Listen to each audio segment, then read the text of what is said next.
va a ser basado mayormente en ingeniería social, pero sí vamos a tocar un poquito de seguridad física también. Entonces, vamos a proceder.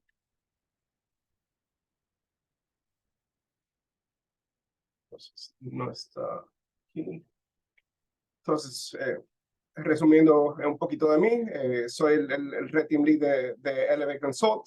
Llevo ya con ellos como algunos 5 años haciendo Red Teaming con ellos.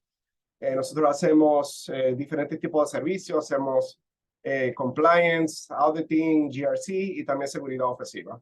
Entonces, dentro de la seguridad ofensiva, nosotros hacemos lo que es el pen testing, el hacking, también hacemos seguridad física y también hacemos ingeniería social. Algunas cosas de mí que no están notadas aquí, en mi tiempo libre de cosas que me gusta hacer. Soy gamer también, también soy miembro de TOOL, que es The Open Organization of Lockpickers, que son una comunidad de lockpicking, donde abrimos candados con herramientas. También soy parte del Hack Miami y también del DEF CON Group 305, que es el grupo de DEF CON de hackers locales que está aquí en la sur de la Florida. También soy parte de la comunidad de Red Team RD, que fue donde conocí a Carlos. Y sí, soy miembro activo de muchas comunidades de hackers, bien involucrado. Entonces, en el día de hoy vamos a ver algunos temitas como son los fundamentos de la ingeniería social, el rol del ingeniero social. Vamos a ver sobre la seguridad física y el red teaming. También sobre las herramientas y tácticas que se utilizan comúnmente en la seguridad física. Vamos también a ver un escenario de un ataque físico exitoso. Vamos a ver 2, de hecho. Comentar sobre uno y uno de que uno tuve una experiencia personal. Y por último, vamos a completar con mitigación y defensa. Entonces, fundamentos de la ingeniería social. Una pregunta que recibo muy frecuente es, ¿qué es la ingeniería social? Para mí la ingeniería social es manipular a las personas, o sea, dígase, hackear el elemento humano. Puede ser para conseguir algo que tú deseas lograr con ayuda de esa persona. Ahora, en el aspecto del red teaming, sería para obtener información o acceso no autorizado del target, de la empresa que tú estás intentando infiltrar, ¿cierto? Pero sin embargo, no siempre es de un aspecto negativo que se puede ver en la ingeniería social. O sea, más adelante voy a tocar varios ejemplos. Ahora bien, en cuanto a red teaming y ataques que vemos a diario, los ataques que vemos comunes en las empresas a diario, en departamentos de IT, son, por ejemplo, los de phishing, que son usualmente un correo electrónico con un enlace malicioso que cuando se hace clic te lleva a una página o se descarga un archivo malicioso y ese tipo de cosas. Está el pretexting, que ese lo vamos a ver más adelante, que es, por ejemplo, cuando tú contactas a tu target, la empresa que tú estás atacando, con un pretexto de por qué tú le estás contactando con el fin de que ellos te proveen la información que tú estás buscando. Otro ataque que se utiliza es tailgating, que es, por ejemplo, cuando una persona va a infiltrar, un empleado legítimo va a entrar a una empresa y tú caminas de una distancia bastante corta detrás de esa persona con fin de que tú puedas acceder al edificio con las mismas credenciales que la persona que va delante de ti. Por ejemplo, si va un empleado legítimo del edificio, tú vas caminando detrás de él, bastante cerca. Quizás como excusa tú llevas unas cajas pesadas y no puedes, entre comillas, utilizar tu ID. Y quizás esa persona, si tienes suerte, te va a abrir la puerta para dejarte pasar como ya llevas cosas cargadas. Quid pro quo es un ataque en inglés referido que, por ejemplo, a quien tú estás tratando de manipular, tú le vendes algún tipo de beneficios. Con tal, por ejemplo, si tú me ayudas, yo te ayudo. Eso viene siendo el quid pro quo. Entonces, en la selección selección de víctimas y objetivos, todo depende del ataque que tú vas a hacer en una empresa. Por ejemplo, hay empresas que son muy difíciles de infiltrar físicamente. Sin embargo, cuando viene a ver, tienen muchísimos suplidores externos. Y la manera más fácil de entrar a esa empresa sería no atacándolos directamente, pero sino atacando los suplidores de ellos, que en ese caso viene siendo lo que se llama un supply chain attack. Entonces, hay diferentes tipos de ataques. Por ejemplo, se pueden atacar los empleados directos de la empresa que tú vas a atacar. Puedes tratar de atacar directamente los jefes de la empresa, o como mencioné, los contratistas, que viene siendo el supply chain attack. Entonces, el ingeniero social tiene que tener muchas cualidades. No necesariamente técnicas, pero más interpersonales. La primera sería manipulación. Como los ingenieros sociales utilizan principios psicológicos, o sea, la mente, para influenciar decisiones. Reciprocidad, la autoridad y la consistencia. Un ejemplo de eso es, por ejemplo, vas a una empresa donde te quieren infiltrar y vas con la excusa de que eres un técnico y van haciendo unas reparaciones y quieren evitar tumbar el internet a esa empresa a la que estás atacando, ¿verdad? Te acercas, hablas con la secretaria, estamos haciendo unas reparaciones, no queremos tumbar el internet, necesito pasar un momentito a anotar el número de serial del router o cualquier otra excusa. Entonces, la empleada, por el simple hecho de pensar en que los jefes le van a reclamar que por qué no tienen internet el resto del día, fácilmente te va a ayudar a que le ayudes a que no se le caiga el internet. Esa es una manera de manipulación. Otra técnica que se necesita tener como un ingeniero social es flexibilidad. Dígase reconocimiento de cambio en la dinámica y estar preparado para ajustar enfoques. Si, por ejemplo, cuando vas a donde la secretaria, le vas con la excusa de que quieres ir a revisar el router para no tumbar el internet.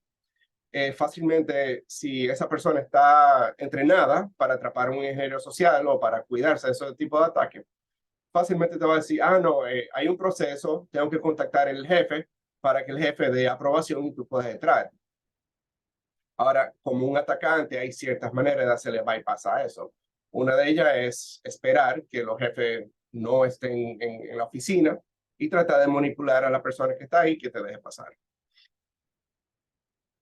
Ética y límites. En cuanto a la ingeniería social, como mencioné ahorita, no siempre es visto como una manera maliciosa. O sea, sí hay que tener uso responsable de ellas, consideración a los posibles daños emocionales y profesionales, porque obviamente estás convenciendo a las personas de hacer algo que no deberían, con el hecho de tú obtener una información o tratar de conseguir un objetivo que tú quieras.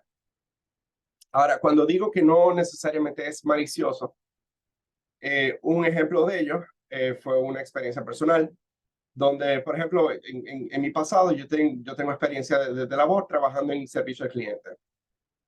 Hubo una vez que yo llamé a mi ISP por un problemita técnico que yo tuve en la red de internet y cuando llamo, la gente que me estaba ayudando no sabía mucho de lo que estaba haciendo, era bastante nuevo y se la puse fácil y dije, oye, no tengo inconveniente contigo, déjame hablar con tu supervisor para ver si puedo resolver esto un poquito más rápido, que no tengo mucho tiempo. Y bien, me van a buscar el supervisor, pasan 10, 15, 20 minutos. Ya por el tiempo de espera, yo no me enojé para nada. O sea, ya por mi experiencia en trabajando en servicio al cliente, yo sé cómo es. Y si un supervisor duró más de 20 minutos para venir a la llamada, es porque estaban recibiendo muchísimas llamadas y estaban bastante ocupados. Pues bien, llega la supervisora, coge el teléfono, sí, gracias por llamar, ¿en qué puedo ayudarte? Y mi saludo inmediato fue, oye, voy a pedir una pizza para los dos. ¿De qué tú quieres la tuya? Y ella se fue en carcajadas. Y gracias a eso entablamos una conversación cómoda. Ofrecí que quisiera ayudarla, a pesar de que obviamente no voy a trabajar ahí, no voy a ayudarle. Pero sin embargo, gracias a eso, ella por cortesía me dio el internet de descuento a mitad de precio por 2 años. Entonces, sí, yo soy culpable de usar ingeniería social para conseguir esa clase de cosas, eh, pero no necesariamente fue de una manera maliciosa. Por eso no necesariamente tiene que ser de una manera maliciosa que se utiliza la ingeniería social. Por ejemplo, en el caso con quien yo hablé, con la supervisora, yo utilicé la empatía. O sea, yo me puse en los zapatos de esa persona sobre lo que estaba pasando durante el día, que fácilmente tenía muchísimas llamadas, muchísimos problemas. Y en vez de darle un dolor de cabeza más, simplemente fui una persona agradable. Entonces, entendiendo a las personas ayuda mucho a ganar puntos como un ingeniero social. Tengo amistades que son ingenieros sociales que ellos utilizan otros métodos, los cuales yo no utilizo. Por ejemplo, yo no soy casado, sin embargo, tengo un compañero que sí es casado y ya él ha convivido con su esposa, ya él sabe lo que es llevar un matrimonio y cuando él está haciendo ingeniería social, él se puede identificar con su target.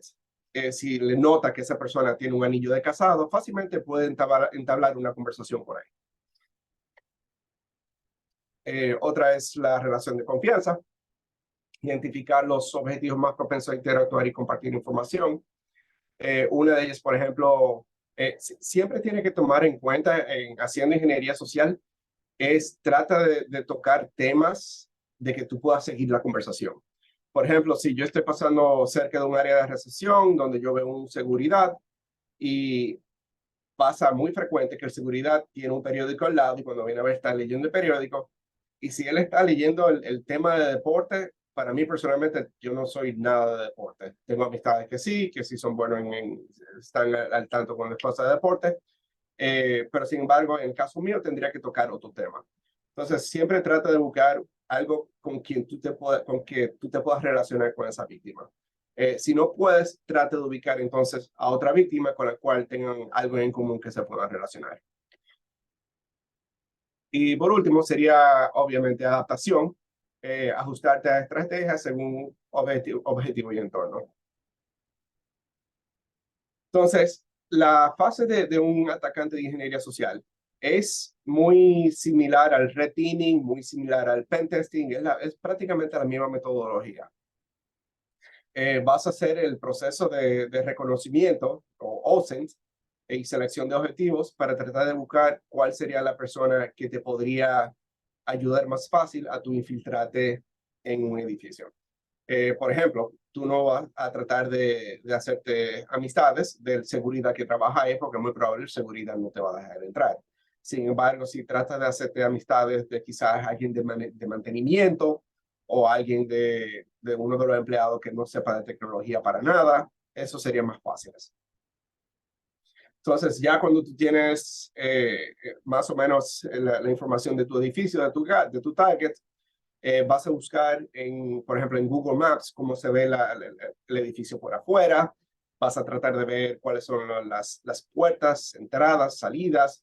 Vas a tratar de ver si tienen cámaras de seguridad, si tienen verjas perimetrales, si tienen alambre de púas y esa clase de cosas. Todo eso usualmente aparece en Google Maps.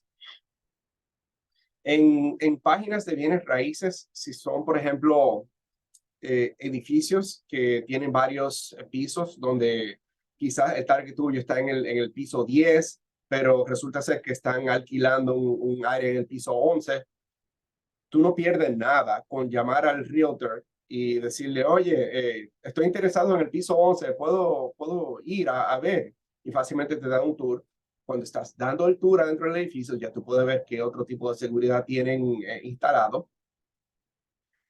También con redes sociales, hay muchas empresas que sí, otras que no, que cuando postean, cuando hacen eventos, fiestas de empleados, eventos sociales, muchas veces se toman fotos y la comparten en redes sociales.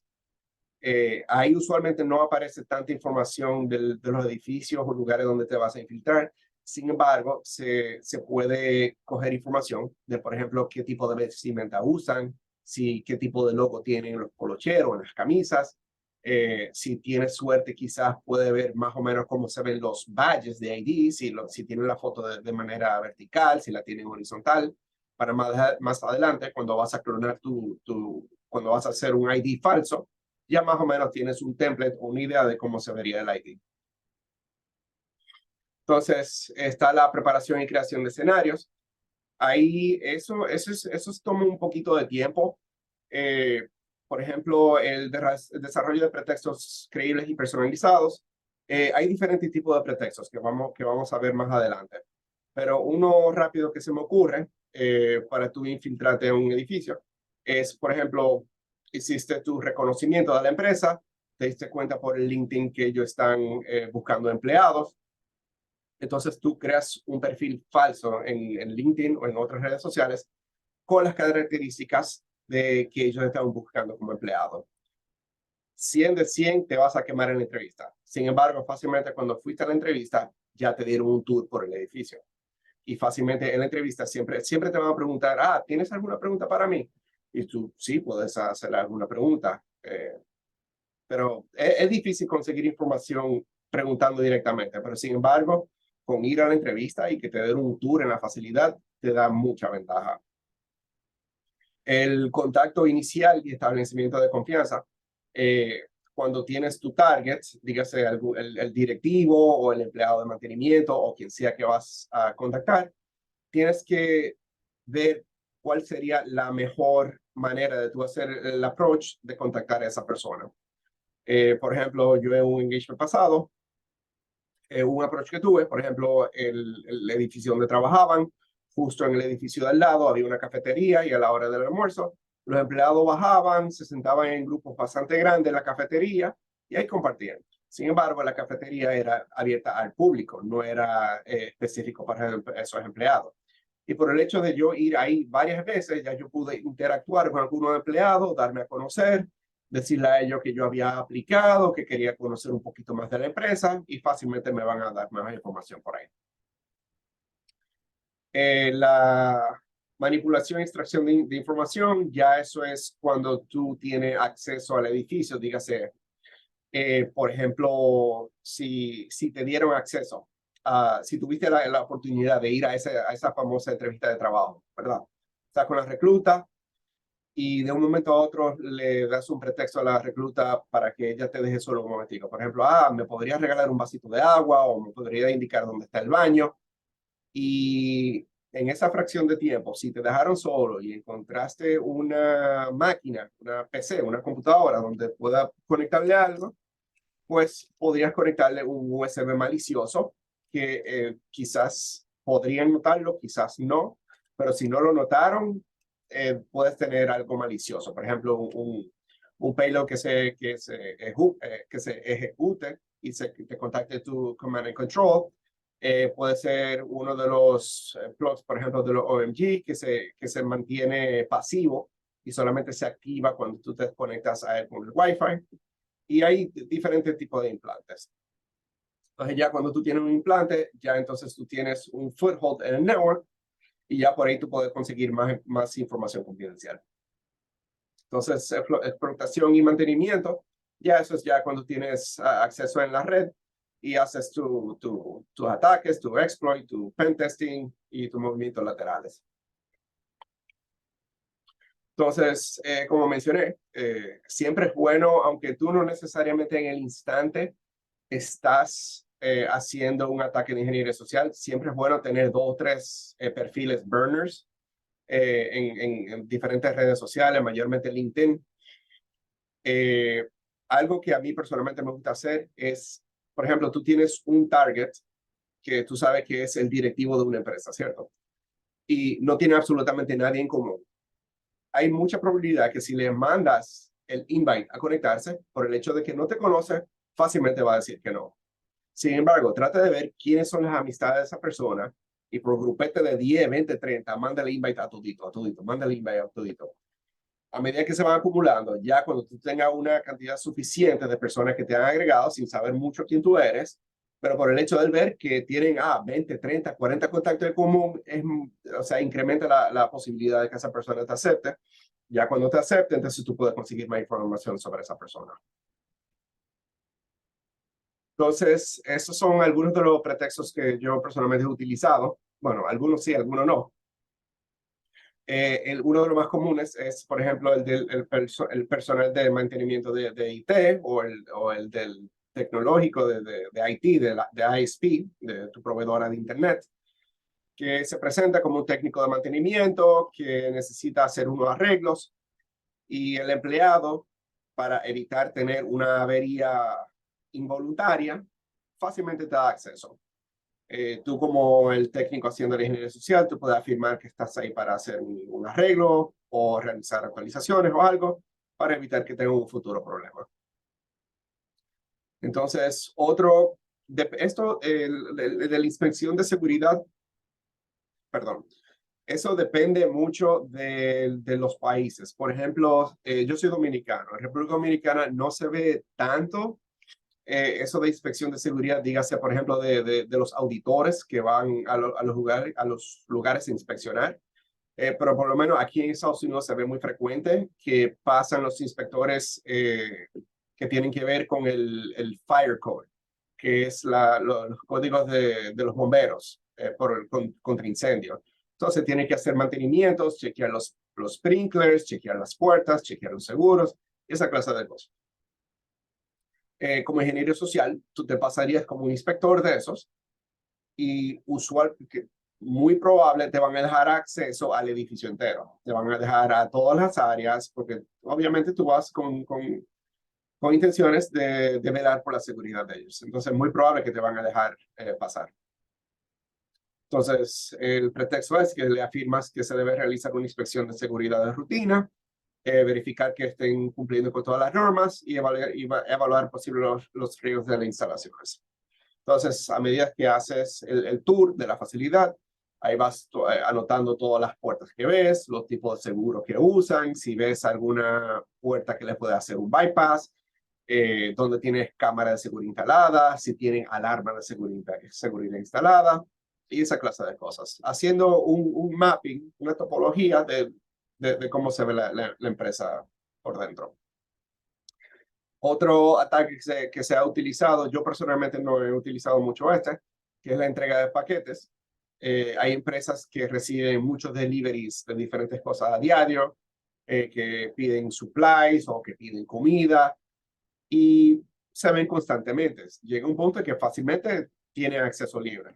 Entonces, en el caso del ingeniero social, solo tendrías que averiguar quiénes son de esas personas que van frecuentes, tratar de vestirte como esas personas y utilizar eso de excusa para tratar de infiltrarte. Entonces, en cuanto al escenario, todo depende. Por ejemplo, hay lugares donde es más fácil infiltrarse, obviamente con un hombre, dependiendo de la vestimenta que usa. En mi experiencia, para las mujeres usualmente suele ser mucho más fácil infiltrarse a los lugares. Un ejemplo, por ejemplo, en un edificio, si andas en un vehículo o bueno, vas caminando por afuera de un edificio tarde en la noche y afuera del edificio hay una seguridad y le dices al seguridad, para que me deje pasar un momentico el baño, fácilmente te va a decir, más para adelante hay una estación de gasolina, puedes ir al baño ahí. Pero usualmente si es una dama que pasa tarde de la noche, para que me deje pasar el baño, muy probable por ser una dama le van a dejar pasar el edificio. Entonces, en cuanto a la ingeniería social, sí, los géneros afectan, la vestimenta afecta, y todo depende también de la empresa donde te vas a infiltrar. Por ejemplo, en los lugares de médicos, centros médicos, para infiltrarte, ahí no necesita tanto la diferencia entre hombre y mujer, sino la vestimenta. Ahí te infiltraría vistiéndote como si fuese un enfermero. Un poquito delicado eso y cuidado con eso, pero es posible. En departamentos de tecnología usualmente nos beneficia más a los hombres. En cosas por ejemplo, de oficina de abogado, oficina de seguros médicos, usualmente a las mujeres se les hace más fácil infiltrarse. Entonces, una pregunta que yo recibo frecuente es que si para ser un ingeniero social hay que tener habilidades técnicas. Y en lo personal, no, para nada, no hay que tener habilidades técnicas. O sea, si lo dividimos en porcentaje de las top 3 cualidades que necesita un ingeniero social, serían 30% de observación y análisis del comportamiento humano. Hay diferentes libros de psicología que de cómo tú estás interactuando con una persona, su lenguaje corporal te puede decir si esa persona está de ánimo de hablar contigo o si no. Otras son las habilidades de comunicación y persuasión, de convencer a esa persona de hacer lo que tú quieres que esa persona logre, y la capacidad de improvisación y adaptación. Otro ejemplo de habilidad de comunicación y persuasión, y este es un tip para las personas que viajan, que me ha funcionado. Por ejemplo, si van a viajar, andas con una, o dígase, una pareja, una novia, una hermana, y idealmente andan más o menos por el mismo rango de edad y quieren en el vuelo unos asientos mejores, ¿cierto? Te aprochas a la persona que está trabajando, dada las probabilidades que se ha visto en las aerolíneas comerciales, es que va a ser una dama que va a estar ahí trabajando y ella va a entender el pretexto que le vas a dar. Te vas a acercar, dices, buen día, joven, tengo una consulta, una preguntita, ando con mi esposa, mi pareja, estamos de vacaciones, que no sé qué, pero dada casualidad de que hoy le ha llegado a la naturaleza y está de un humor terrible. De casualidad, hay manera de que podría ayudarle con unos asientos mejores. Y eso, dado que es una dama que se está ayudando, muy probable va a entender. Y hay una posibilidad de que te ayude a tener mejores asientos a costo, o sea, sin cobrarte. Personalmente me ha funcionado, tengo amistades que le he compartido esa información y eso ayuda. Esa es otra manera de utilizar ingeniería social que no es una manera maliciosa, o sea, no le estás haciendo daño a nadie. Entonces, esas son algunas de las herramientas comunes que yo utilizo usualmente cuando estoy haciendo ingeniería social. El clipboard, que es se me olvidó la palabra en español, el clipboard donde tiene los formularios, un lapicero. También siempre cargo conmigo algunos implantes USB maliciosos. Obviamente, cuando consigo acceso y logro ver una computadora, le voy a conectar el implante. Los lockpicks para abrir las puertas y candado. Si son áreas que tienen que ver con control industriales y cosas que usualmente voy a utilizar un casco y un high visibility vest, que son de los vests que son súper lumínicos. Obviamente uniforme con logos, los badges de ID falsos. Algo que hago de vez en cuando es, por ejemplo, si haces reconocimiento a un target y ves que uno de las personas que le visitan son, por ejemplo, alguien de algún mantenimiento o alguna entidad tercera, y en los vehículos de ellos tienen algún logo o algo. Bueno, de nada, no cuesta mucho hacer una imprenta con ese mismo tipo de logo de esa empresa y pegárselo con un laminado magnético al vehículo. Eso también ayuda. Obviamente los formularios falsos. También manda a imprimir tus tarjetas profesionales falsas con el logo de la empresa. Vas a poner tu número. Cuando le pongas tu nombre y apellido y estás haciendo ingeniería social, no le pongas tu apellido legítimo, pon un apellido falso. Sin embargo, el nombre sí te recomiendo que utilices el mismo. Por las razones, por ejemplo, si estás en un proceso de hacer ingeniería social con esa empresa, ¿cierto? Ya has interactuado varias veces con los empleados en algún restaurante de los que están afuera, de algún comedor o algo, y ya te conocen por tu nombre, ¿verdad? Y resulta ser que 1 o 2 días después te vieron cerca de tu casa y quizás te reconocen, te van a llamar por tu nombre, pero si te están llamando por un nombre falso, quizás se te va a olvidar en el momento y te van a estar llamando fulano, fulano, y se te pasó por la mente, no volteaste. Y bueno, por eso recomiendo siempre utilizar el primer nombre. El apellido sí utiliza uno falso. Y radio y celulares, eso es cuando te estás comunicando con tu equipo. Idealmente cuando estás haciendo ingeniería social, no vas a ir solo, sino vas a ir con un equipo, con tu equipo de red teaming. Entonces, el pretexto y el pretexto del pretexto es El pretexto, por ejemplo, vas a la compañía, le dices que eres el técnico, que vas a arreglar internet porque el internet se va a caer si no te dan acceso al router, no sé qué cosa. Ya le diste el pretexto. Te van a quizá poner una excusa, quizá no confían totalmente en ti. Entonces le das el pretexto del pretexto, que es otro. Y dice, mira, aquí tengo otra carta adicional. Esta es la de mi supervisor para que tú lo puedas llamar y contactar. Esa otra persona fácilmente es otra persona en tu equipo de Red Team, que cuando ellos lo llamen, ellos piensan que esa persona sí es tu supervisor y quizá eso le convalida de que estás ahí por hacer lo que tienes que hacer. Entonces, como mencioné, hay diferentes tipos de atuendo. Ahí tienes el técnico con su casco, el enfermero que usa el diferente tipo de vestimenta, el auditor. Todo depende de dónde te vas a infiltrar y el reconocimiento.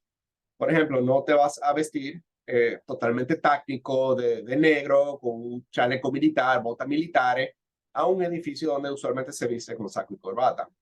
Si es un lugar que está totalmente remoto, entonces sí. Todo depende del área y dónde te vas a tratar de infiltrar. O sea, tienes que vestirte de acuerdo a dónde te vas a infiltrar.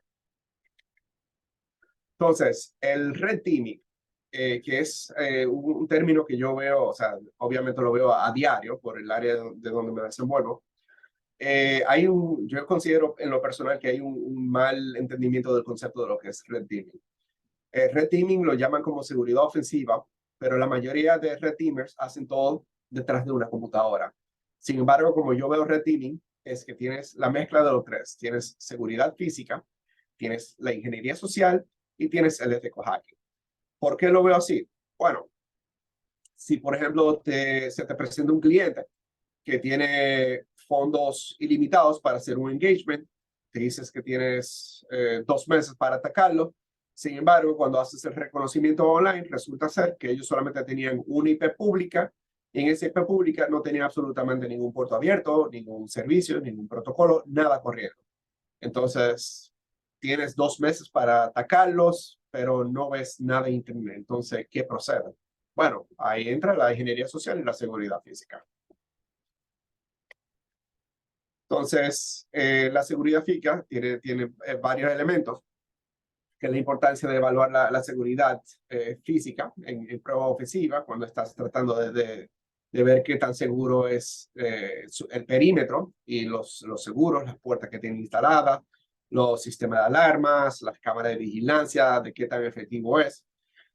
También para enfocarte en puntos de entrada y vulnerabilidades físicas. Y por igual, no solo las vulnerabilidades físicas, sino también poner a prueba qué tan entrenado está el personal, si te atrapan como un ingeniero social, si lo reinfiltraste o no. Y otro detalle de la seguridad física en cuanto a red teaming es que hay que tomar en cuenta que es una entrada táctica encubierta. O sea, cuando uno hace red teaming, uno no está haciendo la función como si fuese un ladrón de romper la puerta, romper el candado, de simplemente entrar y robarse lo que aparece. No. Cuando uno hace la infiltración de red teaming, es totalmente táctica. O sea, vas a tratar de entrar, conseguir el objetivo que estás en mente de conseguir, sea acceso a un servidor, sea acceso a unos documentos, sea acceso a una oficina, pero el propósito del red team y entrada táctica es que cuando consigues lo que tenías que conseguir, vas a salir y cerrar la puerta y dejar todo absolutamente intacto, como si ahí no hubo absolutamente nadie. Por eso se le considera el red teaming es una entrada táctica, es encubierta, no es como un ladrón simplemente rompiendo la puerta y la ventana. Entonces, algunas de las herramientas comunes que yo utilizo en cuanto a infiltraciones físicas, los lockpicks, este aquí, que es un set de lockpick, eso nunca se queda, ¿sabes? Siempre ando con eso en todos los engagements. También ando con algunos dispositivos de clonación de RFID, como son, por ejemplo, el Flipper, el Proxmark, también últimamente conseguí también el Chameleon Ultra, y y hay algunos otros dispositivos también.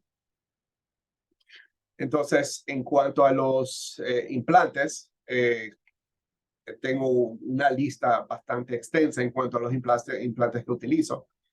Por ejemplo, para clonar las tarjetas de RFID, que es un implante que se deja en la base del escáner, que se llama el ESP Key. Ese es para clonar los badges de control de acceso.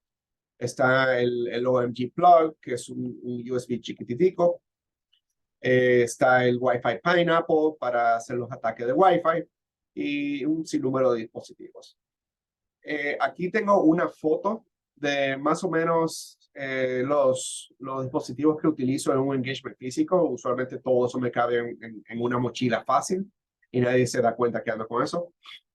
Ahí debajo dejé el link para los que quieran ver más sobre la lista de herramientas que utilizo en las infiltraciones físicas. Entonces, hay personas que me preguntan que si eso de clonar tarjetas de RFID, que si eso se ve a diario, que si eso de verdad es tan vulnerable. Y en verdad, sí. Por ejemplo, uno pensaría que los hoteles que uno visita estarían utilizando unos estándares de seguridad más adecuados, más apropiados. Pero en el viaje que tuve la semana pasada a DEFCON, de hecho, pude clonar la tarjeta de mi habitación y pasársela a un brazalete, que es una réplica de un Fitbit, y de ahí tener acceso prácticamente a todo. Por ejemplo, aquí tengo, ahí estoy clonando la tarjeta con el Flipper Zero. Me tomó un aproximado como de unos 15 a 20 minutos. Después de clonar la tarjeta, la pasé al brazalete. Entonces ya ahí tenía acceso a la habitación.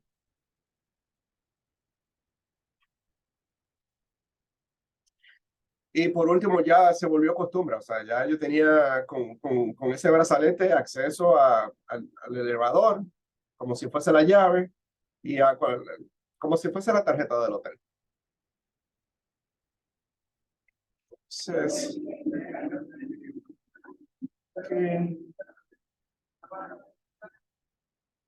entonces, en cuanto a la infiltración física, es igual que el pentesting, igual que la ingeniería social. Tiene su metodología y sus procesos, tiene la planificación y preparación, tiene el reconocimiento y la vigilancia, donde tú vas a las facilidades, no necesariamente haciendo ingeniería social, pero puede ser con un poquito más de distancia, con una cámara de alto, de rango lejos, donde le tomas muchos fotos y videos de dónde te vas a infiltrar, puedes ver las personas que entran, cómo usualmente se visten las personas que están en el área. Entonces, en base a la información que tú recopilas, entonces ya tú creas tu perfil y tú disparas de cómo te vas a infiltrar. Entonces haces tu ingeniería social, que va acorde, va junto a la ingeniería social y la seguridad física. La obtención de herramientas y equipamiento, como les mencioné, una lista bastante extensa de herramientas dependiendo de dónde te vas a infiltrar.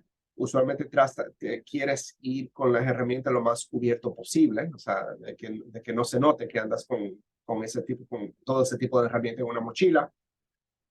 Entonces, haces la ejecución o la infiltración con tu equipo de Red Team. Como mencioné, es recomendable hacerlo en equipo, no solo una persona, por si algo pasa con autoridades o si necesitas información de a otra área del edificio donde te estás infiltrando. Entonces, de ahí llega el mantenimiento del acceso. Ya cuando tienen acceso a la red, dígase por un implante, idealmente vas a tener tu command and control o vas a tener quien sea que sea el designado técnico esperando la shell de reversa para tener un foothold adentro de la red y hacer los diferentes tipos de ataque de pentesting. Haces tu exploración, movimiento interno, movimiento lateral, recopilación de información y al final haces tu documentación y reporte para el cliente. Entonces, me han preguntado también que si esos tipos de ataques físicos se ven muy frecuentes en vida real. Y sí, uno de ellos que fue un ataque bastante grande y que fue respaldado por algunos gobiernos, lo cual prefirieron no hacerse responsable, pero se sabe que fueron ellos. fue el ataque de Stuxnet, que fue en una planta nuclear. Entonces, otro ataque, que fue uno personal, donde yo utilicé una mezcla de seguridad física e ingeniería social. Tuve un engagement pasado, donde yo y un compañero estábamos haciendo reconocimiento de un edificio, de un cliente. Ellos tenían tres ubicaciones diferentes. Nosotros hicimos reconocimiento de la primera y logramos infiltrarnos físicamente en la primera oficina. Resulta ser que la primera oficina tenía un área, o sea, era un edificio con diferentes secciones. Entonces, ellos no eran dueños del edificio entero, sino solamente alguna oficina dentro del edificio. O sea, era un espacio compartido. Nos dimos cuenta que para entrar al edificio era con control de acceso y de noche, y la única persona que iba al edificio era una señora de limpieza y ella utilizaba su badge para entrar y salir. Ella se fue a eso de las 11 de la noche y nosotros pues nos pusimos a darle vuelta al edificio para tratar de encontrar una manera de entrar, ya que tendríamos que o buscar la manera de infiltrarnos haciendo ingeniería social o clonando una tarjeta de control de acceso. Resulta ser que en ese edificio, como era una oficina, eran oficinas compartidas, habían algunas oficinas que se estaban alquilando. Encontramos por internet la oficina de bienes raíces que estaba administrando la oficina que se estaban alquilando. Entonces, cuando hicimos el reconocimiento con la oficina de bienes raíces, esa oficina, a beneficio de nosotros, ofrecía un tour virtual del edificio entero. Pues nosotros dimos el tour virtual y vimos en 3D, con información bastante reciente, de cómo se veía el interior del edificio. Cuando abrimos la cámara, que estaba enfocada a la puerta principal, que vimos cerca de la entrada principal, había un sensor que se llama un Request to Exit Sensor, que esos son los sensores que para tú entrar al edificio necesitas un carnet, pero para tú salir por los códigos de fuego, de los códigos de incendio, te requiere que tienes que tener un sensor de eso para tú salir del edificio. O sea, no necesitas un carnet de ID. Entonces, la vulnerabilidad aquí está en que el sensor lo instalaron muy pegado de la puerta. Esos sensores se activan, algunos con movimientos y algunos con cambio de temperatura y algunos con ambos. Bueno, nosotros utilizamos una lata de aire comprimida, la volteamos y la insertamos adentro de la ranura de la puerta. Al presionarlo, hace el spray, pero al estar volteado, él libera un poquito de la mezcla que tiene adentro y es como un polvo blanco que hace un cambio bastante drástico de temperatura en el aire. Pues al sensor estar muy pegado de la puerta, pudo detectar el cambio de aire y desde afuera nos dio acceso al edificio. Ya en el edificio, nosotros accesamos 2 o 3 de la oficina del cliente, hicimos lockpicking y en cuestiones de 1 o 2 horas ya teníamos acceso a todas las puertas. Ahora, la oficina principal de ellos era un poquito más difícil. En la oficina principal, ellos tenían el sistema de alarma, era más vigilado y no era un lugar compartido como el que estamos ahora. Sin embargo, algo que nosotros recopilamos de ese lugar donde nos filtramos fue que encontramos quién era la compañía tercera de IT de ellos, de quienes les proveían el soporte técnico. Hicimos reconocimientos de esa empresa, conseguimos el logo, cómo se veían los vehículos, cómo se veían los empleados, cómo se veían los uniformes, y mandamos a imprimir los badges, los polocher, con intenciones de hacer la ingeniería social al otro lugar. Para hacer el cuento un poquito corto ya, cuando hicimos la ingeniería social, desafortunadamente nos agarraron en el instante, pero todo bien, como quiera fue un éxito para ambos porque logramos infiltrarnos en la otra oficina, pero a la vez también les ayudamos a incrementar la seguridad. Entonces, para mitigación y defensa, en cuanto a ingeniería social y seguridad física, no es tan difícil como muchas personas pensarían que es. Es concienciación, entrenamiento del personal, identificar las señales de ingeniería social de cuando alguien está intentando conseguir información que no debería, implementación de políticas de seguridad robustas, tener procesos y protocolos que, por ejemplo, si soy el técnico y que quiero ir a hacer una reparación improvisada, que haya un proceso que si alguien llega así, que haya un personal que se tenga que contactar primero antes de dar una autorización o acceso a cualquier parte del edificio. Y obviamente mejora de medidas de seguridad física, cámaras, alarmas, control de acceso, porque muchas veces no lo instalan bien, y muchas veces quizás lo instalan bien, pero no le dan el uso adecuado. ¿De qué vale tener un edificio con control de acceso en todas las puertas? Sin embargo, en la puerta de atrás del edificio, tú tienes un grupo de empleados que salen a tomarse su break de cigarrillo, le ponen un papel en la puerta y la puerta permanece abierta 24/7. Eso es un fallo bastante grande. Y con eso lo completamos. ¿Preguntas?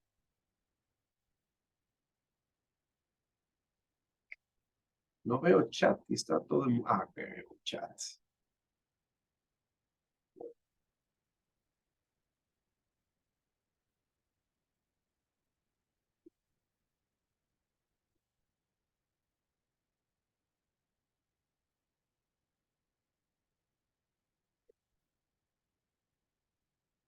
Una pregunta. Están mudos todos. Dime, David, Sí.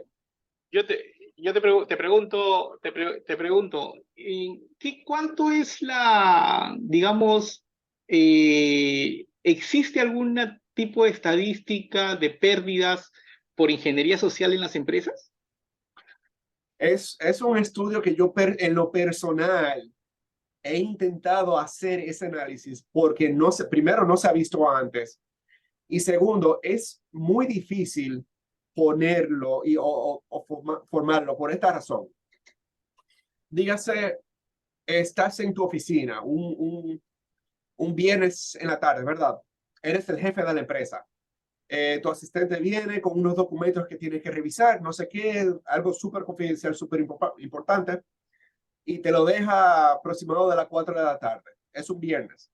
Tú siendo el jefe dice, bueno, ya es viernes, son las 4 de la tarde, déjame dejar los documentos arriba de la mesa, del escritorio, y los reviso el martes, que es un fin de semana largo, ¿cierto? Claro. Te vas para tu casa. Cuando regresas el martes, ya todo resacado, entras a tu oficina, te das cuenta que los documentos no están ahí. Lo primero que te llega a la mente es, o se lo llevó a tu secretaria y lo guardó en algún otro lado, o quizá lo pusiste en algún lado de que no te diste cuenta. No te llega a la mente de que como fue alguien que se infiltró tácticamente, o sea, dígase que no rompió los candados, no rompió las puertas, no rompió ventanas, no deja rastros de que estuvo ahí, no te llega a la mente de que fue una infiltración y que se infiltró algo confidencial. Entonces, por esa razón, tú no llamas a las autoridades, tú no le dejas saber que hubo un robo. Entonces, como las autoridades no saben, ellos no hacen esas estadísticas de cosas que pasan. Pero en mi opinión, sí pasa más frecuente de lo que las personas nos estamos dando cuenta, en mi opinión. Sí, sí, como vemos es un poco complicado esto de las estadísticas, ¿no? O sea, Y dime, creo que la manera de hacer esa estadística de manera exitosa sería ir directamente a las empresas y tratar de recopilar esa información y si están dispuestos a compartir ese tipo de información. claro, claro. David, gracias. Hay una pregunta de André que nos dice, ¿qué métodos normalmente se usan para suplantar un acceso facial? Para suplantar, o sea, para hacerle bypass. Así es. Ajá, sí, entiendo que sí. Bueno, hasta el día de hoy yo no me he topado con nada de reconocimiento facial. Pero depende del tipo de cámaras que está utilizando. Mayoría de veces tienen algún área donde no tiene acceso a ver. Y si tú tienes manera de a acercarte a la cámara sin que logre reconocerte y simplemente taparla sin hacerle daño, ya puedes infiltrarte. O sea, es muy difícil ver hoy en día una entidad que tenga alguien vigilando las cámaras 24/7. Entonces, la cámara usualmente la utilizan ya cuando pasó el incidente para ir tiempo atrás y ver qué fue lo que pasó. O sea, es difícil que estén monitoreando la 24/7.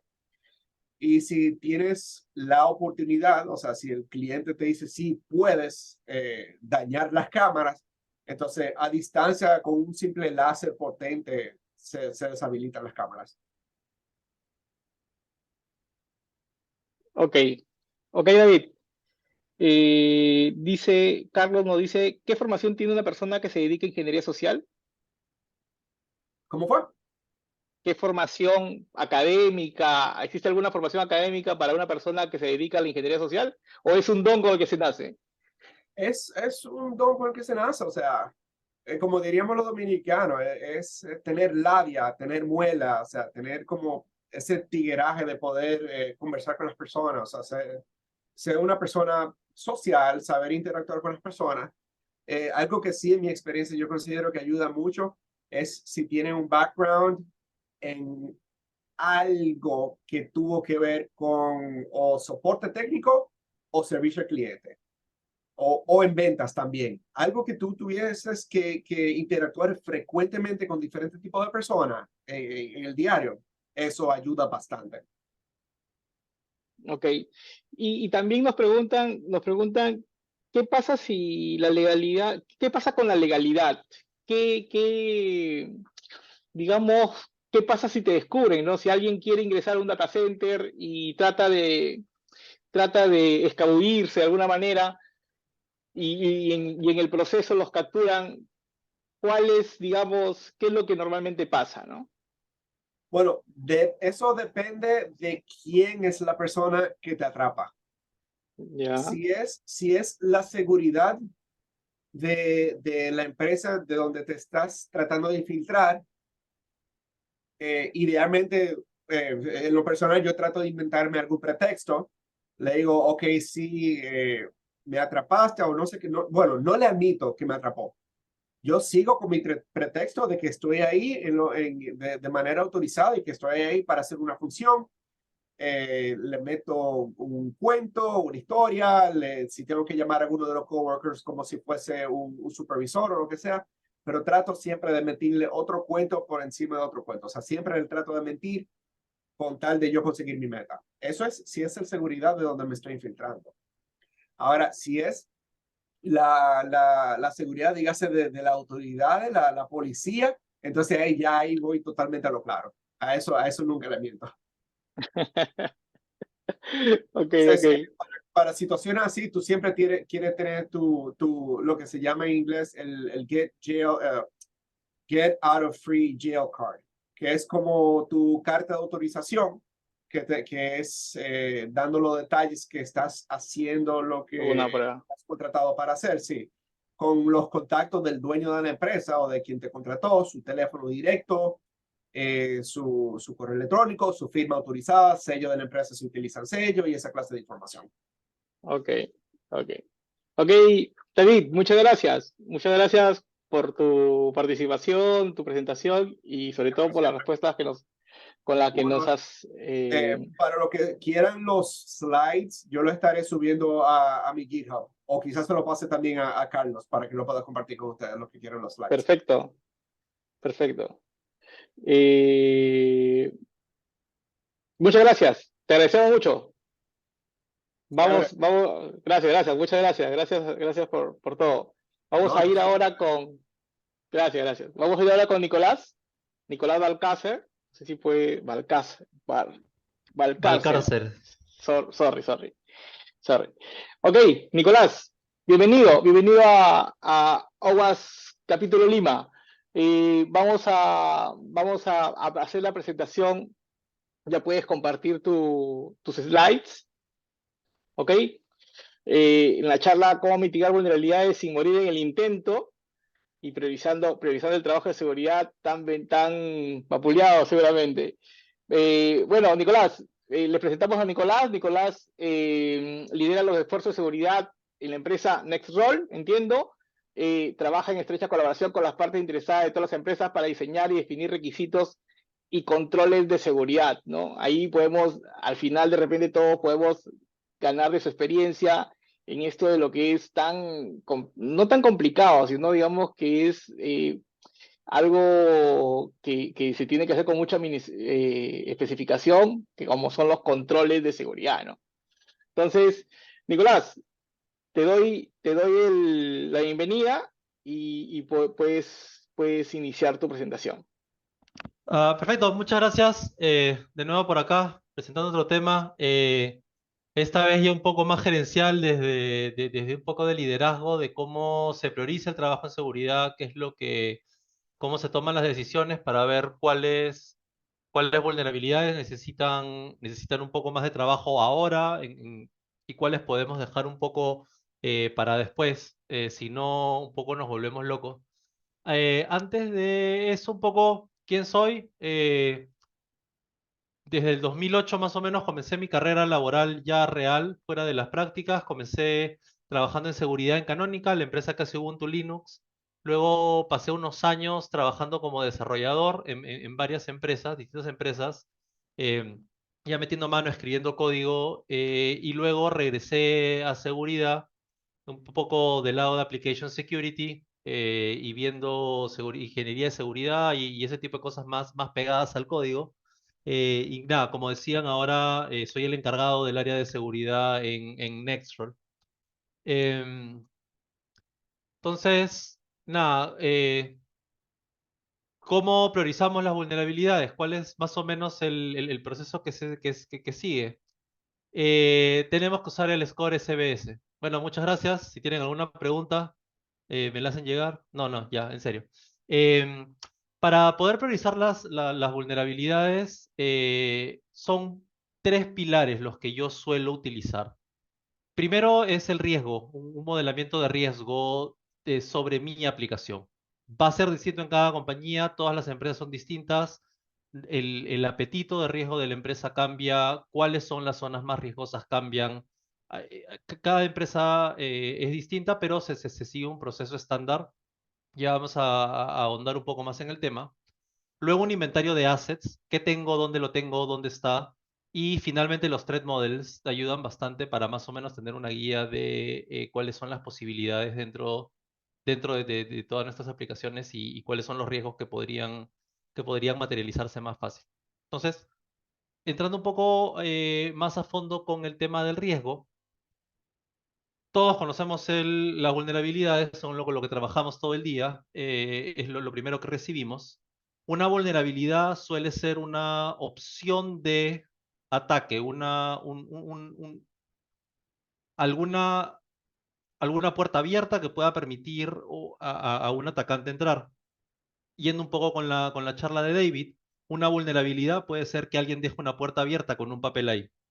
Y dejando la puerta abierta 24/7, como nos contó en una de las historias, es simplemente una vulnerabilidad. ¿Alguien se va a meter por ahí? Puede que sí, puede que no. No necesariamente van a entrar. Es simplemente una vulnerabilidad. Es un potencial para que alguien entre. Una amenaza o un threat es que alguien ya se dé cuenta que esa puerta está abierta. Alguien pasa y le empuja, alguien pasa caminando cerca y ve el papel ahí. Entonces ya ve que esa puerta se puede abrir y empuja la puerta y la abre. Y ya tomó acción sobre esta vulnerabilidad. Ahora, el riesgo es cuando ya David entró y metió su USB en una computadora. Ya es el riesgo de que David logre entrar a la oficina y pueda tomar acceso de la red, tomar control de la red, pueda robar los documentos que dejamos en el escritorio con información confidencial, puede hacer todas las cosas que ya tiene que hacer. No necesariamente que un atacante explote una vulnerabilidad y lo vuelva una amenaza, ya se materializa en riesgo. Todo ataque tiene un fin, todo ataque tiene un objetivo. Este objetivo puede ser, normalmente se categorizan en todo lo que es hacktivism, que son personas que tienen un mensaje que quieren dar. Puede ser simplemente quieren hacernos un ataque de denegación de servicio para dejar en claro que odian a nuestra empresa. Puede ser que quieran hacer un defacement de la página para poner publicidad o mensajes propagandísticos, políticos, etcétera. Todo eso es lo que se categoriza como hacktivism. son gente que no necesariamente quiere hacer un mal, sino quiere mandar un mensaje. Luego tenemos los ataques monetarios, o sea, los ataques que ya buscan un bien monetario. Este puede ser robo de propiedad intelectual, puede ser robo monetario, ya entran a tu cuenta bancaria, sacan plata, entran a tu wallet de cripto, roban plata. eh, Ransomware. Ransomware entra dentro de esto. Simplemente el atacante lo que está buscando es dinero, dinero fácil para tener. Y luego tienes ya los state actors, que ya es bastante más complejo. Probablemente ninguno de nosotros tenga que preocuparse por eso. Eso suelen ser con empresas muy, muy críticas donde un ataque exitoso pueda darle ventaja a un país sobre el otro. Incluso hay casos. China hace mucho robo de inteligencia, de propiedad intelectual, perdón. Rusia suele ser más de intentar atacar para que Rusia gane ventaja sobre Estados Unidos y que Estados Unidos se vea peor que Rusia. Corea del Norte suele tener muchos ataques monetarios, pero ya ese State Actors es otro nivel de cosas, ¿no? Robarnos $1.000, $100.000 para Corea del Norte es sencillo, suelen buscar millones, ¿no? Em, entonces, para poder ver cuál es el riesgo, lo que se suele hacer es un risk assessment. Entonces, ¿cómo definimos riesgo? Riesgo suele ser el impacto por la probabilidad de que algo suceda. Algo puede tener mucho impacto, pero su probabilidad de que suceda es muy, muy, muy, muy poca, ¿no? O algo puede tener un impacto muy poco, pero su probabilidad de que pase es altísima. Entonces, de acuerdo a esto, se pone un score al riesgo, sacando ambas dos, em, para poder definir qué tan materializable es este riesgo, qué tanto impacto va a tener ese riesgo en mi empresa. Ahora, ¿qué es un riesgo? Depende de nuevo, depende de cada empresa. Em, a un banco es muy riesgoso, el riesgo es muy alto de que roben las cuentas bancarias de sus clientes. En caso de otras empresas, ese riesgo no existe. En caso de un periódico, es muy riesgoso que alguien entre a su periódico y ponga una noticia falsa. Es un riesgo muy, muy alto porque daña muchísimo la imagen del periódico, porque supuestamente vas ahí para buscar noticias verdaderas. Entonces, depende del giro de negocio que tengamos, va a cambiar mucho el riesgo. Ahora, de nuevo, tú puedes tener el mismo riesgo, exactamente el mismo, en un banco que en un periodo y el impacto va a cambiar, va a ser un cambio muy, muy grande. El mismo riesgo en un banco podría ser bajo y en un periódico podría ser alto o viceversa. Entonces, va a haber, depende de cada caso, de cada empresa, revisar cuáles son los riesgos. Estos riesgos suelen ser muy, muy alto nivel. Tiene que ser algo que el negocio entienda, que el gerente general puede entender. No suelen ser cosas muy técnicas, son cosas, como digo, muy de alto nivel, daño de imagen, em, que no podamos operar por un día y distintas cosas a nivel muy, muy alto que tanto gerencia como el directorio puedan entender. Luego el tema de los assets. De nuevo, con los assets tenemos que saber qué tenemos, pero no solo qué tenemos, sino por cada uno de los assets tenemos que saber en este asset qué contiene. Tengo PII, que es Personal Identifiable Information, o sea, hay data privada de las personas con la cual tú, con esta información, tú puedas identificar quién es. Si alguien simplemente tiene mi nombre, Nicolás, ¿cuál Nicolás es? Nicolás Valcárcel, probablemente existe otro Nicolás Valcárcel. Nicolás Valcárcel con mi número de DNI, ya solo existo yo. Eh, si es que en ese ACE tenemos data confidencial, data ya de la empresa, nuestros estatus bancarios, nuestros estados financieros, propiedad intelectual de la empresa, nuestras estrategias empresariales de cómo vamos a operar en los siguientes meses, siguientes años. Información muy confidencial que podría estar en uno de nuestros assets. Perdón, asset. Asset puede ser un servidor, puede ser una base de datos, puede ser casi cualquier cosa, cualquier sistema computacional que tengamos, una aplicación de repente. Y luego, ¿cuáles son las joyas de la corona? Las joyas de la corona es lo más importante. Eso es, si yo pierdo la joya de la corona, la empresa quiebra. O va a tener una pegada, un golpe muy, muy, muy fuerte. Las joyas de la corona es lo más importante, lo que yo más necesito proteger. em, y normalmente, ¿cómo definimos las joyas de la corona? Yo suelo hacerme un poco la pregunta de si pierdo este asset, esta información, ¿podría pararme tranquilamente frente a uno de mis clientes y decir lo perdí? ¿O me voy a morir de vergüenza de decirle, sí, perdí esto? Entonces, las joyas de la corona son las cosas que son completamente cruciales para que la empresa pueda seguir operando. Luego, ¿cuál es el tipo de acceso al asset? Tenemos assets que son de cara al Internet. Tenemos nuestra página web, nuestra aplicación web, tenemos varias de estas cosas que simplemente están completamente de cara hacia el Internet para que cualquier usuario con una computadora y una conexión a Internet pueda acceder. Luego hay otras que están cerca al Internet. Podría ser una intranet. Hay información confidencial, pero ya está dentro de nuestra red privada, está detrás de una VPN, tiene ya ciertos sistemas de seguridad que no son tan de cara al Internet como de cara al Internet, pero todavía están más o menos cerca. Luego tenemos sistemas air-gaps, sistemas que no tienen conexión a Internet. Si tú no llegas físicamente utilizando uno de los métodos que David nos acaba de explicar, no hay forma de que llegues a ello. Y un poco en el medio también tienes sistemas muy de backend, muy sistemas que están detrás de la red, que está detrás de la red, que está detrás de la red, que está detrás de la red, que llega a Internet, ¿no? Que estos son normalmente los procesadores batch, los cron jobs que tenemos que procesan cierta información y no tienen interacción con Internet nunca. Toda la data que ellos procesan ya pasó por varios procesos antes de llegar. Eh, y luego la criticalidad. Si este asset muere, lo pierdo, es atacado por ransomware, ¿puedo seguir operando o no puedo seguir operando? Si lo pierdo, ¿la productividad de la empresa va a caer o la productividad de la empresa sigue normal? ¿Me va a costar de repente un día de trabajo volver a operar de forma normal o de repente va a ser un mes que voy a estar con gerencia general respirándome en el cuello para que yo lo pueda volver a levantar?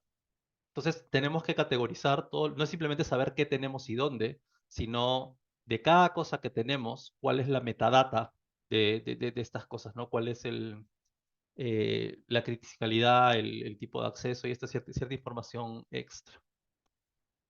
Y luego, threat modeling. Threat modeling, acá Carlos me ha pedido por favor que lo toque un poco más extenso, así que voy a hacer mi mejor esfuerzo por no aburrirlos. Threat modeling yo lo suelo definir como, es como jugar al hacker en un pizarrón. Uno empieza a hacer un brainstorming, empiezas a diagramar tu aplicación, tu solución, qué es lo que tienes, cuáles son los sistemas que interactúan con esta partecita, esta aplicación, esta partecita de tu aplicación, porque a veces, no sé, tenemos microservicios y tenemos, no sé, en el caso de la empresa de trabajo ahora tenemos cerca de 400 microservicios. No puedo hacer un threat model de toda la empresa. Tengo que agarrar microservicio por microservicio y empezar a hacer threat modeling de cada una de estas partes. Eh, y en estos threat models uno empieza a ver, ok, esta es la aplicación. ¿Cuáles son los inputs? ¿De dónde viene? Luego, esta información, ¿a dónde se va? ¿Cuáles son mis outputs de este sistema? ¿A dónde están yendo? ¿Cuáles son las redes que están involucradas en esto? ¿Cuáles son los distintos actores? Simplemente es otro microservicio que viene, el otro microservicio está en la misma red, está en otra red. Se logra pasar la información de una red a la otra. Em, ¿Cuáles son las distintos data stores donde yo estoy guardando la información de esta aplicación, donde estoy guardando yo la información? ¿Qué tipo de información tengo en cada una de estas cosas? Y ahí uno, cuando ya tiene el diagrama, comienzas a jugar al hacker en pizarrón. A ver, entonces si yo le tiro este input por acá, existe la posibilidad de que pase a este otro lado y yo pueda explotarlo por acá. Entonces empiezas a un poco a teorizar con muchos ataques.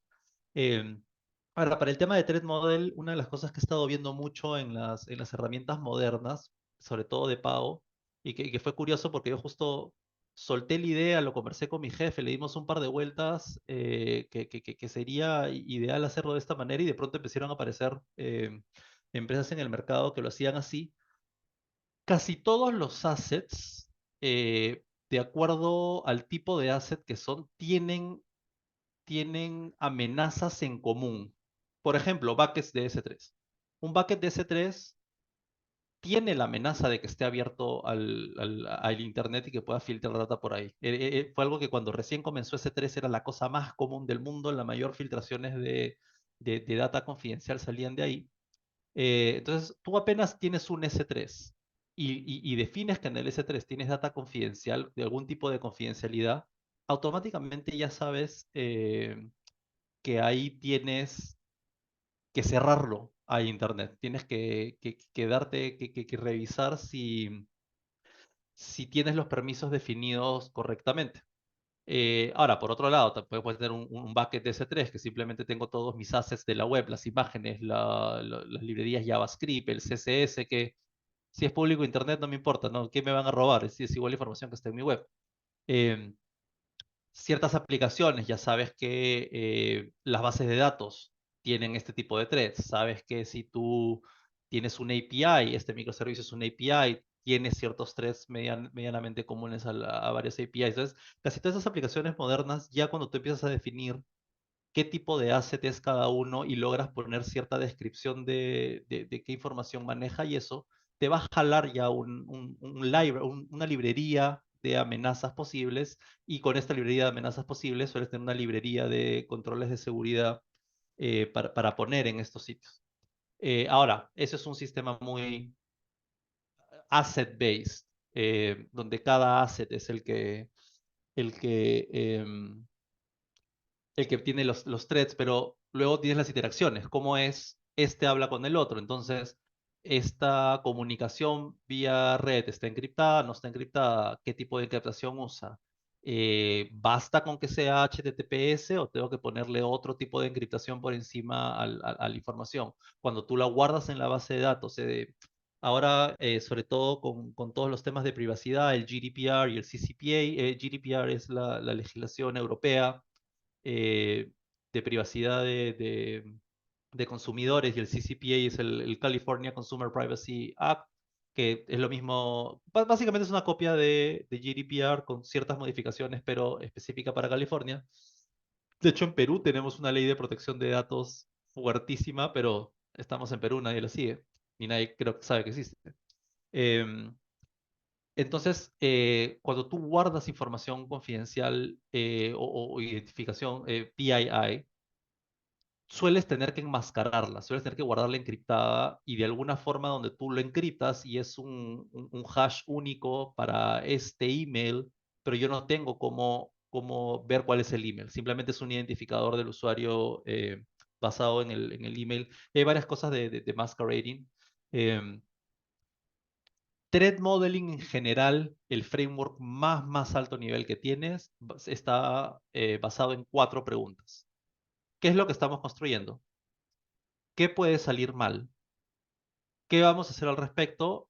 Y hicimos un buen trabajo.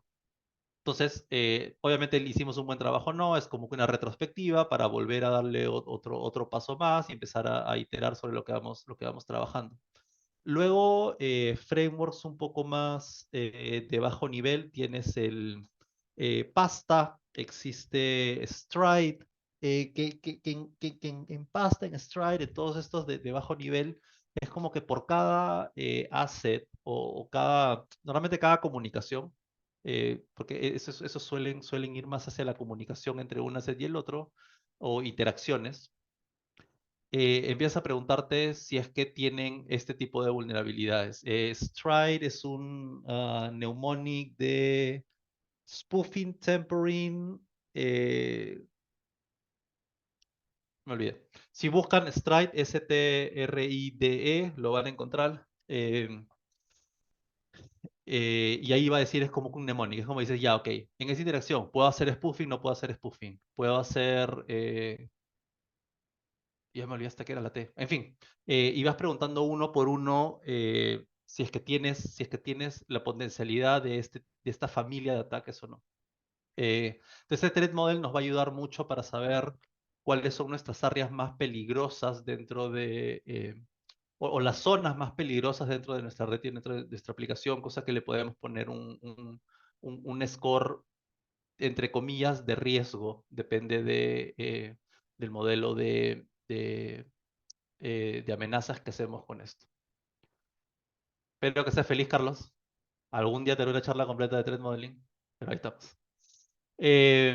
Y bueno, finalmente juntando las tres piezas. Nosotros, idealmente este proceso automatizado, ahora, y ténganlo muy en claro, si solo escuchan una cosa de esta charla, por favor que sea esta, cualquier cosa que tú automatices, primero es la mano. Nunca automatices desde el comienzo. Cuando tú haces un proceso a mano, algunas veces empiezas a entender ciertas particularidades del proceso que una vez que las automatices va a ser más fácil. Una vez que la automatización empiece a fallar, va a ser más fácil que lo arregles y vas a poder tener una automatización mucho más robusta. Entonces, tomando el score CBSS, ya podemos comenzar a tener una cierta idea de esta vulnerabilidad, qué tan riesgosa es. Porque ya el CBS Score suele tomar eh, probabilidad e impacto. Pero el problema con CBS Score es que asume siempre que es un asset de alto riesgo y que siempre está de cara a Internet y un atacante va a tener acceso directo, que no necesariamente es el caso. Entonces, una vez que tenemos el score CBSS de la vulnerabilidad, hay que ver cuál es el asset vulnerable el asset que tiene esta vulnerabilidad y que es vulnerable. De este asset, ¿cuál es el riesgo asociado? Y luego ver eh, de este asset cuál es la probabilidad de ataque al asset. Entonces, acá se hace como una fórmula matemática súper simple. Entonces tienes ya, ok, el CBS score. Luego, ¿está de cara a Internet o no está de cara a Internet? Sí, no. ¿Tiene información personal? Sí, no. ¿Tiene información confidencial? Sí, no. ¿Tiene información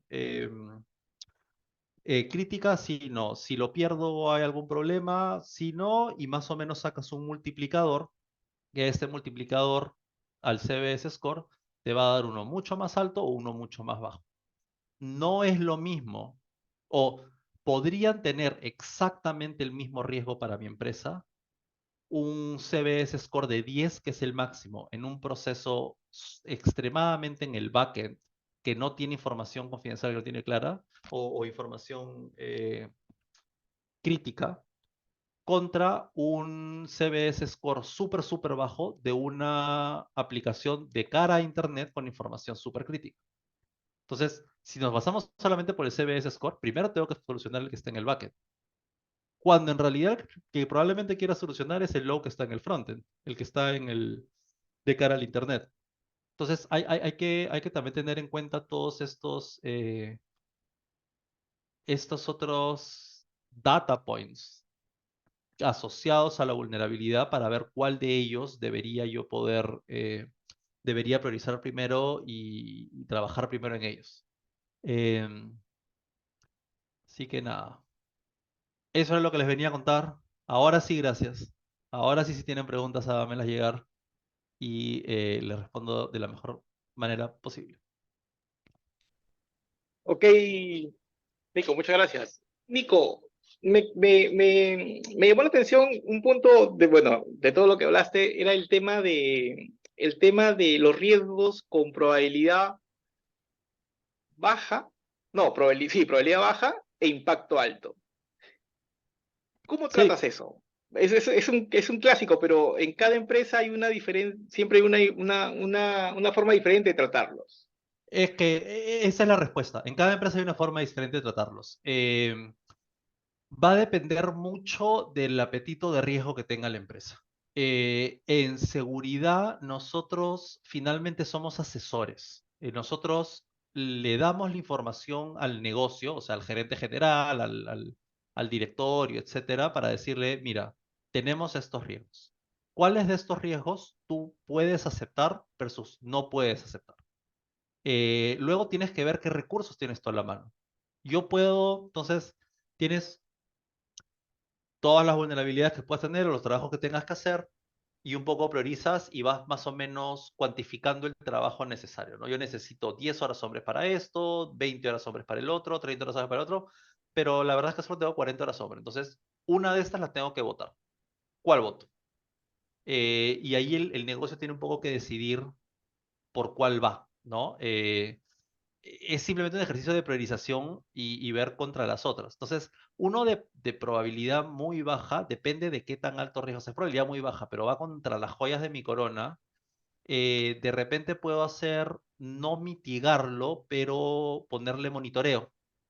Entonces, mira, dejémoslo abierto, ¿qué importa? Pero tirémosle un montón de monitoreo, pongamos cámaras de seguridad en esta puerta, porque sabemos que si alguien entra por ahí va a haber un problema y pongámoslo a alguien a monitorearlo. O alertas de sensores de movimiento, no sé. Me va a ser más fácil poner un sensor de movimiento creo que ahora en cualquier ferretería puedes comprar esas alarmas que si tú abres la puerta suenan. Acá. Entonces, por 5 soles solucioné el problema versus cámbiame la puerta y pongo una puerta blindada. Entonces, es un poco de asignación de recursos, ¿no? Entonces, lo parchas mientras tanto, trabajas en lo otro que es un poco más importante, y una vez que ya tengas el tiempo y los recursos, ya vas y lo cambias por una puerta blindada. Ok, pero ahí, Nico, ahí, pero digamos, si nosotros, por ejemplo, si a ti te llega o al gerente le llega la relación de todos los riesgos y obviamente en el impacto, digamos, en el resultado, ese riesgo es bajo, ¿cierto? Ese riesgo podría llegar a ser bajo, no podría Podría ser llegar a llegar, ser bajo. entonces, podría pasar desapercibido también, ¿o no? Podría pasar desapercibido, pero ya es nuestro trabajo como asesores decirle, oye, tenemos este que es bajo, pero ten en cuenta que este podría ser un impacto alto. Para eso viene el análisis de riesgo. Y ya nosotros, claro, al gerente general, primero que va a llegarle una lista de ataques y va a decir, ¿qué es esto? Ok, listo, al basurero. No lo va a leer. No, ya es trabajo nuestro explicarle de qué vamos, ¿no? Entonces, ahí va un poco para qué estamos nosotros en la empresa de asesorarlo y decirle, oye, mira, hay estos riesgos, esto es lo que yo pienso, por si acaso hay estos otros que tienen probabilidad baja, este es más o menos mi plan, lo que quiero hacer, pero ten en cuenta que es un riesgo, si bien es un riesgo bajo, el impacto podría ser muy, muy alto. Y ya que ellos decidan. ¿No? Ahí un poco va de cómo el liderazgo en seguridad maneja la narrativa con la gerencia para ver cómo lo presentamos. Eh, Como decía David, por más que a nosotros nos encante estar en el teclado con la pantalla negra, con letritas blancas y no hablar con nadie, eh, ya en temas de liderazgo de seguridad es hablar con gente, manejar la historia, manejar cómo presentamos las cosas y que nuestro mensaje llegue al otro lado como nosotros queremos que sea. Ok, ok. Ok. Nico, tenemos una pregunta también, aparte que nos dice si la definición de los ASEC va de la mano con un vía en la organización. ¿Con un qué? Con un vía, con un análisis de impacto del negocio. Eh, Creo que el análisis del impacto del negocio va más asociado al análisis de riesgos. Eh, pero sí, como decía al final, cuando ya amarrábamos los tres, claro, tú tienes el asset, tienes cierta metadata del asset. Este es simplemente ser inventario, es literalmente inventario, nada más que inventario y agregarle cierta información. Ahora, sí tienes dentro del análisis de los assets, parte de la metadata de cada asset es qué tan crítico es para el negocio o no. Entonces, sí tomas cierta información de eso para poder agregarla a tu asset y ver, oye, no, mira, este asset, si se cae, me quedé sin negocio 3 días. Eh, un ejemplo clarísimo. Me acuerdo que hace unos años hubo un ataque a los 3 bancos más grandes del Perú, una amenaza de ataque a los 3 bancos más grandes del Perú. Eh, que ellos apagaron el banco, literalmente apagaron las redes de los bancos. No hubo bancos por 2 días. No sé si ustedes se acuerdan, me acuerdo clarito, me dejó impactado. Sí, sí, claro, claro, que no se podía sacar plata No, de los cajeros. no podías hacer nada. Las agencias Sí. cerradas, no podías hacer transferencias, simplemente apagaron su red. Entonces, y los bancos lo planteaban como, no, lo estamos haciendo por seguridad para evitar un ataque al banco.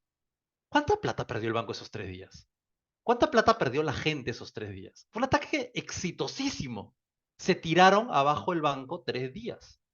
Entonces, ahí viene un poco escoge qué riesgo, no escoge, como dicen, escoge tu veneno. Me tiro el banco por 3 días y pierdo 3 días de lo que sea que genere el banco al día. O dejo que este ataque entre a mi red y genere no sabemos qué tipo de daño. Entonces, ahí necesitas saber cuál es el impacto a tu negocio. Si no sabes cuál es el impacto de tu negocio, claro que es fácil, voy y jalo el cable. Y de repente la cura fue más dañina que la enfermedad. Entonces, sí, va un poco de la mano porque tienes que saber qué hace tiene qué hace te debe impactar cómo, para tú poder tomar decisiones en el momento de jalo el cable, no jalo el cable, le pongo más seguridad, no le pongo más seguridad, porque depende mucho de qué tan impactante, no sé si sea la palabra correcta, para el negocio sea este asset o no, de qué tipo de seguridad le voy a poner y cómo lo voy a asegurar o cómo lo dejo. Ok, ok. Ok. Nico, en el caso del modelamiento de la amenaza, yo he visto varios modelos. Uno de los más conocidos es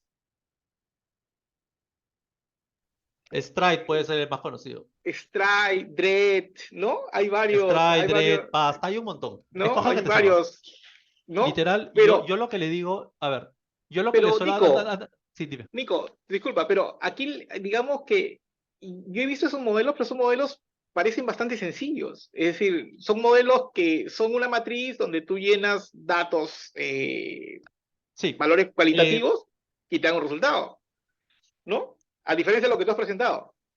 el... A ver, threat modeling, el desplazamiento o el deployment de threat modeling es un proceso muy complejo. Porque tú tienes que ir y venderle esta idea de ingeniería. Necesitas tener en una reunión al product manager, si es que se lo requieres, a los ingenieros del proyecto, los requieres sí o sí. El product manager puede ser opcional, muy deseable que esté ahí, y necesitas personal de seguridad, de seguridad de aplicaciones sentados ahí. Pues necesitas alguien que piense como el atacante, alguien que sepa qué estamos construyendo y alguien que sepa cuál es el riesgo al negocio. Básicamente los cubres con esos tres roles. Tu primera pelea, tu primer objetivo al hacer un deployment de proceso de threat modeling es el proceso cultural. Lograr que tanto ingeniería como product manager digan, ¿esto qué útil es? Tengo que hacer más de esto. Tenemos que seguir haciendo esto y que vean el beneficio. Si es que tú haces un deployment de un proceso de threat modeling súper complejo, súper detallado, yo tengo un threat modeling que me dejaron en esta empresa que tiene 37 páginas de un sistema. 37 páginas de un documento. Nadie lo ha leído, ni yo lo he leído. Lo vi y dije que flojerio, cerré. Lo podríamos haber hecho mucho más sencillo. Entonces, tu primera gran batalla es la batalla cultural, de vender este proceso a las personas. Entonces, tienes que hacerlo lo más sencillo posible para que ellos vean el valor. Una vez que tú ya tienes la batalla cultural ganada, ya tienes el proceso implementado, ya todos están invertidos en seguir así, ya estoy traduciendo del inglés al castellano, ya están comprometidos con este proceso y lo están haciendo, ya puedes empezar a subirle la complejidad y empezar a hacerlo cada vez más complejo, cada vez más detallado, ver cada vez más cosas. Pero tú tienes que comenzar con lo más sencillo que puedas. Una vez que ya está, y empiezas a ver, ok, para mi empresa, para mi cultura empresarial, para mi cultura organizacional, ¿cómo podemos ver más detalles? ¿Cómo podemos ir un poco más allá? ¿Qué extra le podemos poner? Por ejemplo, ¿cómo hice el deployment yo donde estoy ahorita? Primero hicimos lo que le llamamos Security Reviews, que era un formulario, era una página o probablemente sean dos páginas de preguntas muy sencillas. Eran como 10 preguntas, cada pregunta era como una tabla donde ponía, estos son mis assets, esto es lo que contienen los assets, estos son los controles de seguridad que tengo, estas son los incidentes de seguridad que he tenido en los últimos 6 meses. Súper sencillo. Y así comenzamos, fuimos proyecto por proyecto, proyecto por proyecto. Ya muchos empezaron a ver los beneficios. Siguiente nivel, siguiente nivel, siguiente nivel. Y es un proceso iterativo en el mismo proceso hasta que tú llegas a algo con lo que ya te sientas cómodo. Entonces, ten en cuenta que lo perfecto suele ser enemigo de lo bueno. Aunque tú tengas algo bueno y empiezas a ganar esta batalla cultural, ya estás avanzando. Y eso es lo que estás buscando.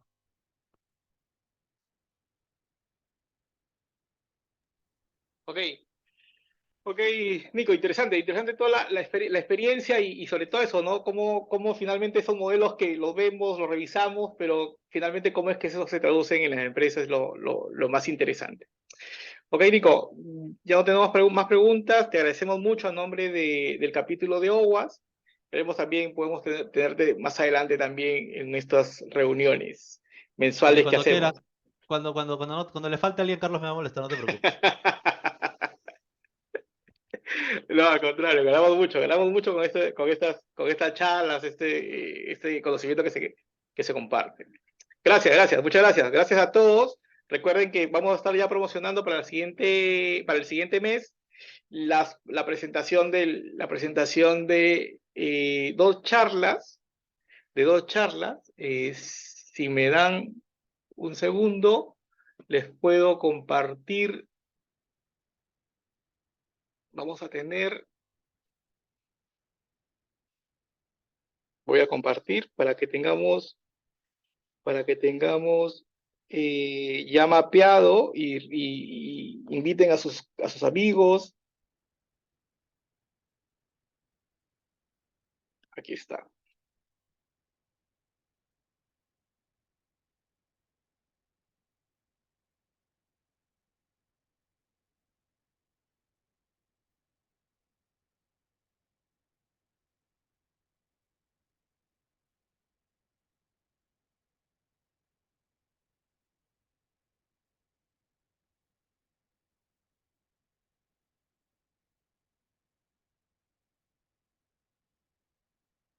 Voy a compartir. El próximo mes tendremos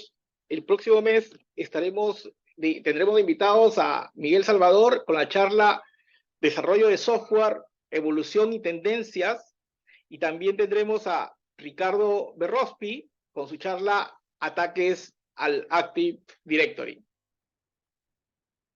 ¿Ok? Entonces, eso es esa es la nueva agenda para el siguiente mes de septiembre. El 21 de septiembre nos estaremos reuniendo nuevamente. Muchas gracias a todos por su atención y que tengan buenas noches.